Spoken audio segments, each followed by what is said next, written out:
are these people? So yesterday was a big day for Teamsters by way of UPS.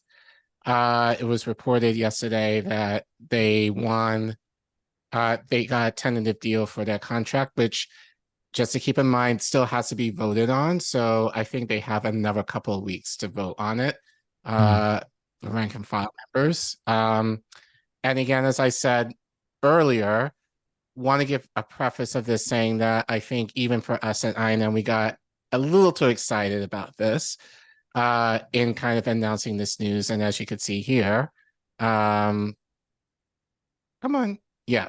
Well, with the Teamsters, they mentioned, we changed the game. Teamsters win historic UPS contract. Today, the Teamsters reached the most historic tentative agreement for workers in the history of UPS, protecting and rewarding more than 340,000 UPS Teamsters nationwide. So we tweeted this out as well, sharing our excitement, and then having quite a long conversation with Reef and Indy today before we went live. We realized, and based on what we were hearing from workers after that, this may not be such a great contract as what it's being promoted as. So we're going to not necessarily backtrack. I do think it's important to share what was said at least yesterday, and then we're going to dial it back a little bit and kind of give the reality of what certain workers are saying regarding the contract. So I just want to make that clarification, because I do think with most issues there is nuance that I think we have to understand both sides, and we do want to give you guys where we like find that at. That exists. Shit. I know. Is that thing, especially in this space, when depending on the issue that we're not supposed to necessarily believe, depending on what it is. But everything is black and white. All right, everything. So I do want to share, that being said, I do want to share what was reported on yesterday for sure, dial it back a little bit and share what people on the ground with a couple of cases, what they really think. So just giving you guys a larger perspective of what is being reported. That being said, this article is written by Common Dreams, written by Jake Johnson, where he writes, UPS strike likely averted as Teamsters celebrate historic contract victory. This contract sets a new standard in the labor union movement and raises the bar for all workers, said Teamsters President Sean O'Brien. Yep. So Jake continues, come on, thank you. The Teamsters and UPS on Tuesday reached a tentative 5-year contract agreement that union negotiators hailed as an historic victory, likely averting what could have been the largest single employer strike in U.S. history. In a statement, Teamsters President Sean O'Brien said, "We demanded the best contract in the history of UPS, and we got it. UPS has put $30 billion in new money on the table as a direct result of these negotiations," said O'Brien. "We've changed the game, battling out day and night to make sure our members want an agreement that pays strong wages, rewards their labor, and doesn't require a single concession. This contract sets a new standard in the labor movement and raises the bar for all workers." According to the union, which represents roughly 340,000 workers, the tentative contract includes historic wage increases for full and part-time UPS Teamsters, new health and safety protections such as in-cab air conditioning for larger delivery vehicles, an end to forced overtime on scheduled days off, and the creation of 7,500 new union jobs. Under the new agreement, full and part-time UPS workers would receive a $2.75 per hour wage boost this year and a $7.50 per hour raise over the course of the contract. Wow. UPS CEO Carol Tomei described the contract agreement as a win-win-win. Rank and file union members still must approve the deal. If they don't, there will be a strike following the voting period, Teamsters leaders said. I don't like that the UPS set to begin on CEO is like happy with this. Right. That doesn't bode well. Voting well, is set I'm listening to all this. I'm like, okay, where's the catch? Where's the shake? Where's the right? What's the catch? Yeah. we're gonna get there. Okay. Voting is set to begin on August 3rd and end on August 22nd. That's my mom's birthday. UPS came dangerously close to putting itself on strike, but we kept firm on our demands, said Teamsters General Secretary Treasurer Fred Zuckerman. In my more than 40 years in Louisville, representing members at Worldport, the largest UPS hub in the country, I've never seen a national contract that levels a playing field for workers so dramatically as this one. The agreement puts more money in our members' pockets and establishes a full range of new protections for them on the job, Zuckerman added. We stay focused on our members and fought like hell to get everything that full-time and part-time UPS Teamsters deserve. The tentative bargaining agreement was reached less than a week before the current contract was set to expire. Last month, 97% of UPS workers represented by the Teamsters voted to authorize a strike if there was no acceptable deal with management by the end of July. Senator Bernie Sanders applauded the Teamsters for negotiating a strong pro-worker contract with UPS. Oh, God. This is what progressive grassroots union leadership is all about, the senator wrote. This is a major victory for American working class. Let's keep going. It'll be huge. You know? All right. So again, we're going to preface, this is what we did yesterday. So this is from us.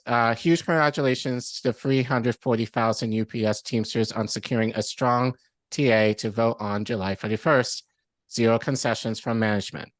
Big unsung heroes were the UPS pilots who said they would not fly in solidarity if there was a strike without a strike fund.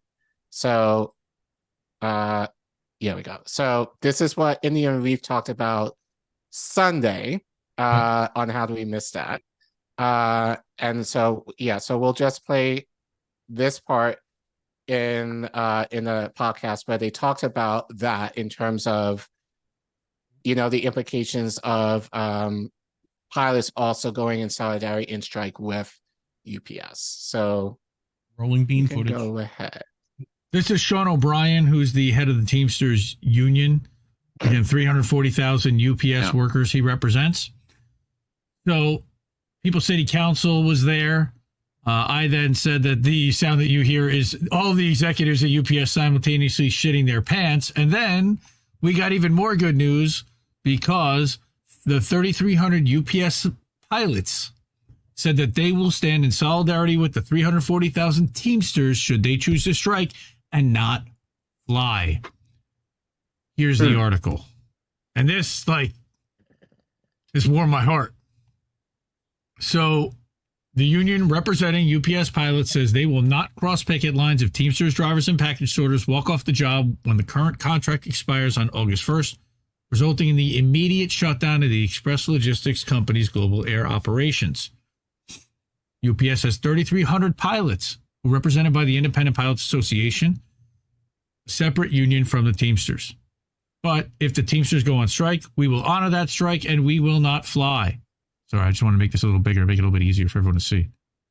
Right? UPS pilots are allowed under their collective bargaining agreement to honor primary picket lines and did that for 16 days during the Teamsters strike in 1997. It's critical. So in 97, 100% of their pilot group respected your picket lines by not turning an aircraft wheel on behalf of the company.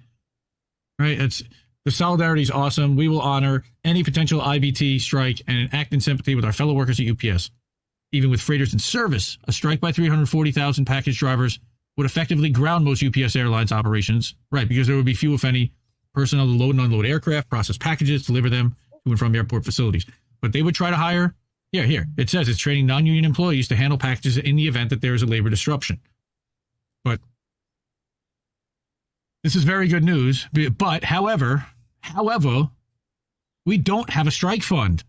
How do the pilots for the UPS not have a strike fund? That's scary.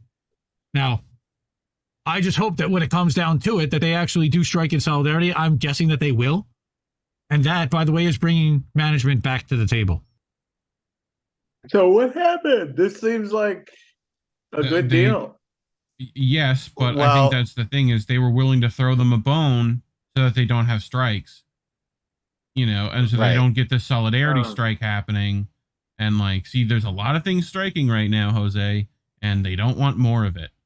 So if they Right. can, they're So willing to throw you I think 80% of what you want, which is what they got here. right.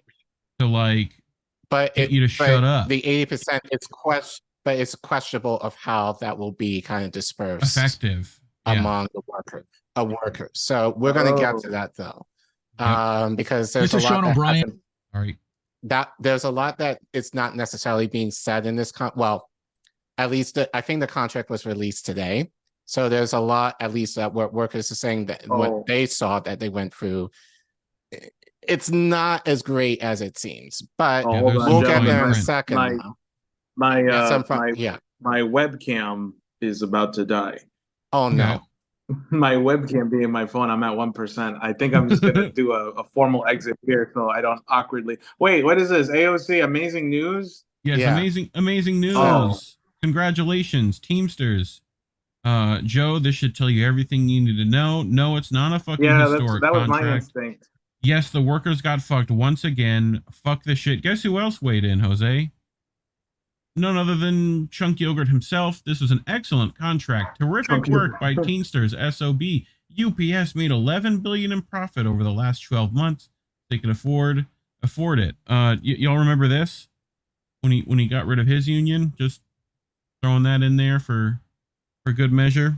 But anyway, you got to head out, Jose. So yeah, I am. I'm gonna switch to my computer. I don't have a microphone or webcam, so I'm gonna keep watching the story. But thank you for having me on. Oh, no problem. But before you go, where can people find you? And we do have the Etsy link for the poster if people want to buy it. But where can people find you? People can find Kynan and I on YouTube at Declaring Independence. And people can follow me on Twitter at HoseBTrigga, JOSBTRIGGA, Hoseb, because Jose was taken. So nice. Yeah. All right. And yeah, so thank you so much, Jose.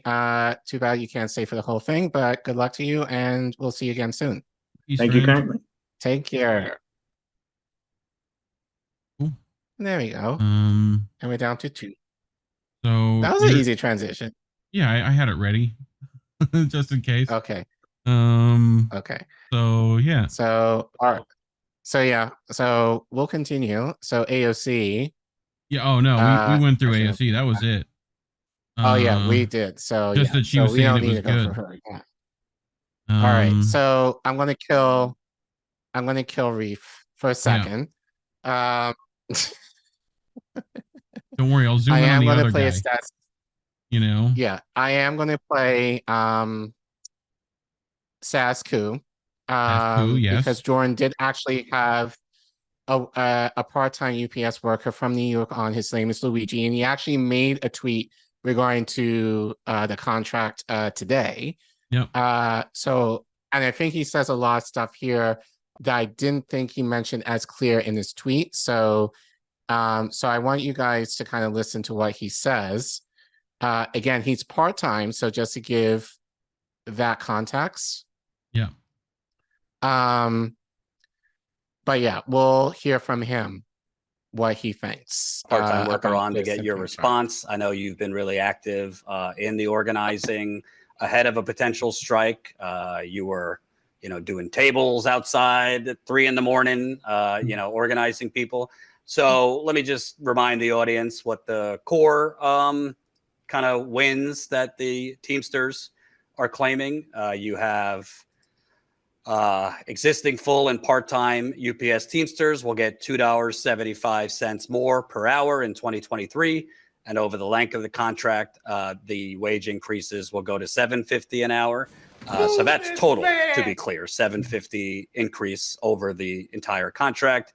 Existing part-timers will be raised up to no less than $21 per hour immediately, and part-time seniority workers earning more under a market rate adjustment would still receive all new general wage increases. A couple other things in there, but those are the key elements for wages.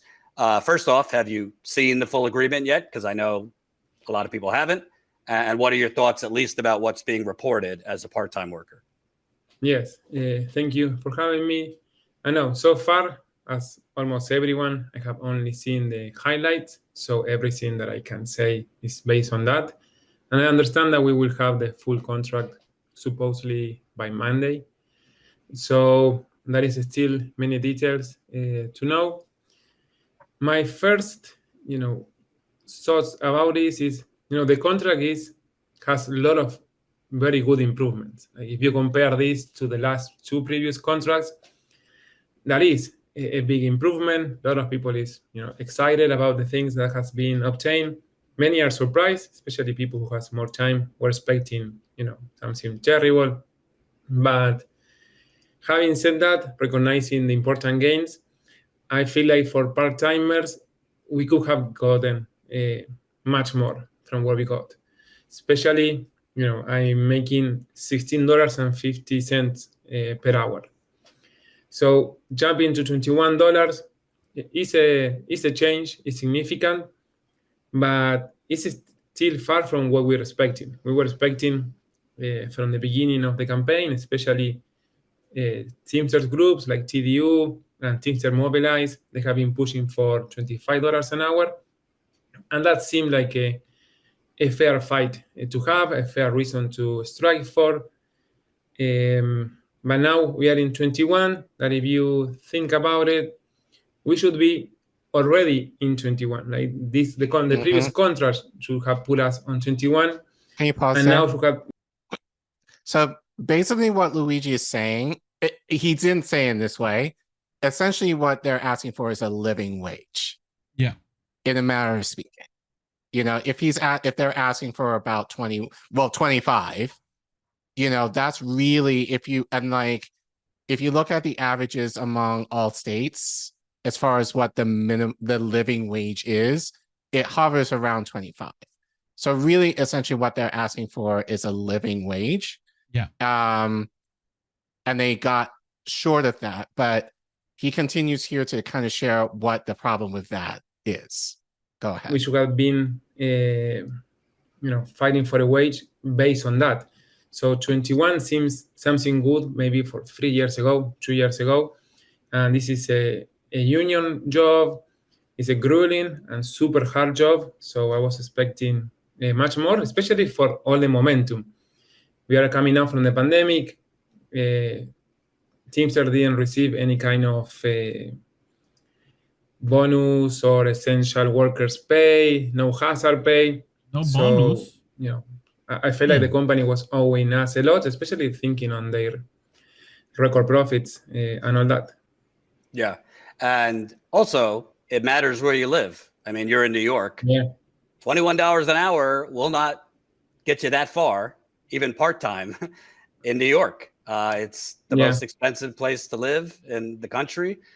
Maybe that would be good if you're living somewhere else. But can you kind of talk about what it's like living currently off of the $16 an hour and at $21 an hour? Is that comfortable? I mean, you're part-time, so presumably you'll still have to work other jobs. Yes. So something that maybe that is a surprise and comes in the full. You Russian? Jordan over here with Russian scum? What's going on? You a Putin propagandist now, Jordan? Contract, but if this would have changed, I'm sure that would have been added to the highlights. By contract, I'm only guaranteed 3 hours and a half. So sometimes, these weeks there are more work, so I'm doing 5 hours. On average, I do 4. Yep. By contract, and especially in low season, 3 hours and a half.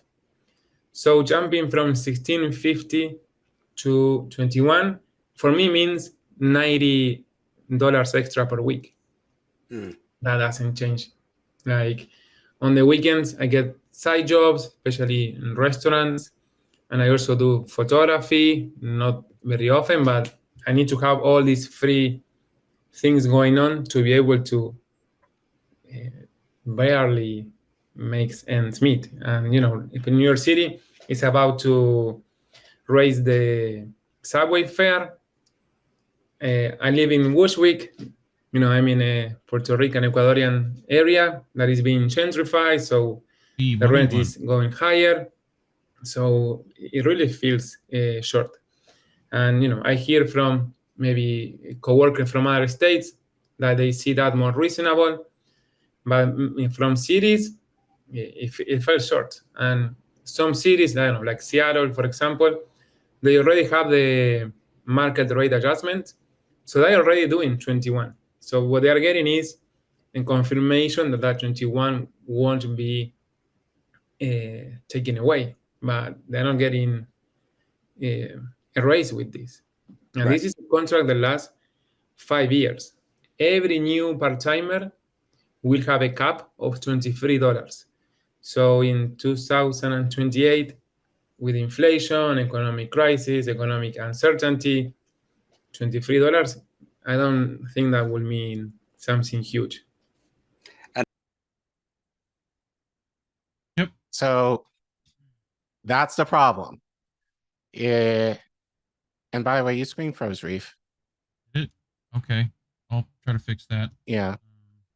Okay, so I'll keep doing talking so. while you are speaking. I'll kind of talk about it. But yeah, that's the biggest thing that Indy Reef and I kind of talked about earlier today, is the idea that, okay, yeah, they increased the wage, but depending on, well, especially this is more effective of part-timers, that's not a guarantee that they're going to get the hours that they're going to need in order to live. Yeah, you're going to get paid more, but who's to say they're going to cut you out, that they can easily cut your hours. So that's really what Luigi is saying, is the idea of like, yeah, I'm going to make more, but I don't get many hours and I don't control over how much hours I work. I'm part-time. So as he said, and I definitely feel for him on this, when I used to many years ago, when I used to work for the Gap, when they actually were cool, the clothing store, like some weeks they might give me like 20 hours a week. Some weeks they might give me 5. Some weeks they might just give me 3, you know, depending on how good or how bad business was. So, and you don't control that. So I think that's one of the big things that people are not necessarily talking about in terms of this contracts.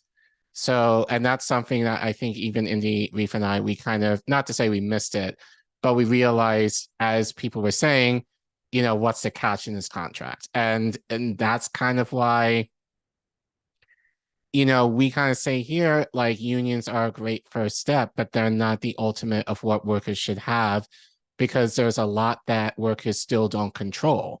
And you still have to negotiate with corporations in order to get basic needs. And I saw a lot of people even online basically being like, well, they're part-time. Why should they get as much money as they're asking for? Like, you don't know the reasons why people are working part-time. Some people might be working part-time just so they can support their kids and may not want to work a full-time job. Some people, you know, you don't know the reasons why people work part-time.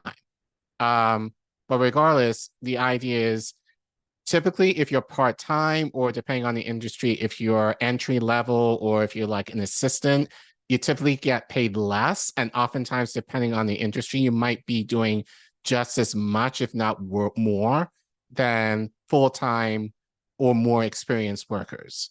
So these are the issues that I think that people were mentioning, and like a lot of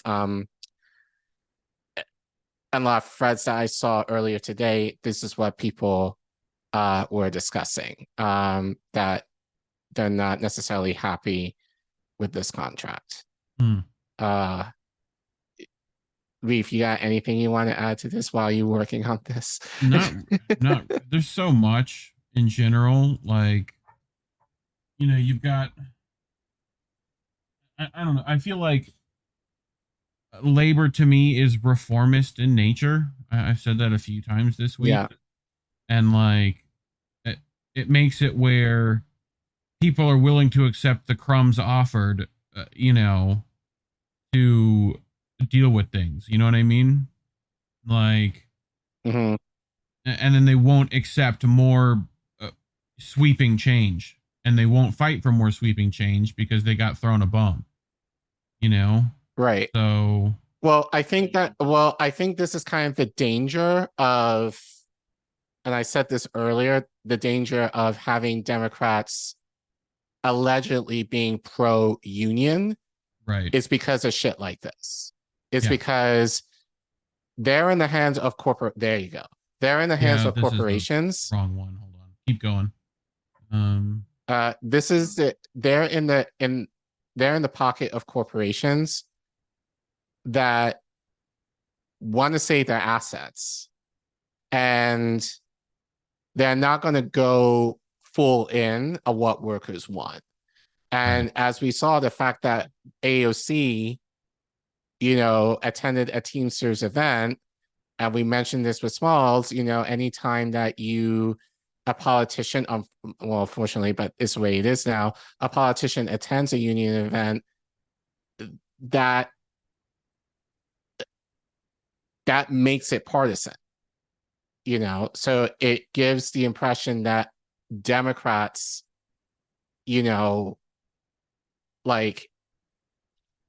are for unions when it really should be a nonpartisan issue.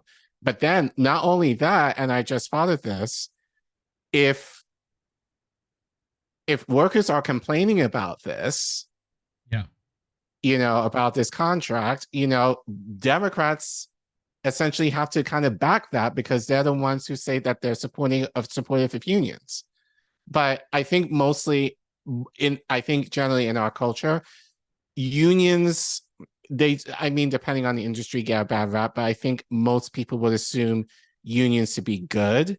Yeah. And the idea of being reformist and had it bit by bit is something that's actually good. But I think the big problem is, especially given our state of affairs now with inflation and everything just being so much more expensive, the reforms are not good enough anymore, because it's not necessarily incorporated into inflation naturally, that people feel like they're actually able to kind of make ends meet on the finances that they do get. So it sucks in a way that we have to kind of report on it in this way. But again, as we said, we wanted to give I don't want to say the positives, but at least what people were saying, at least the general reporting.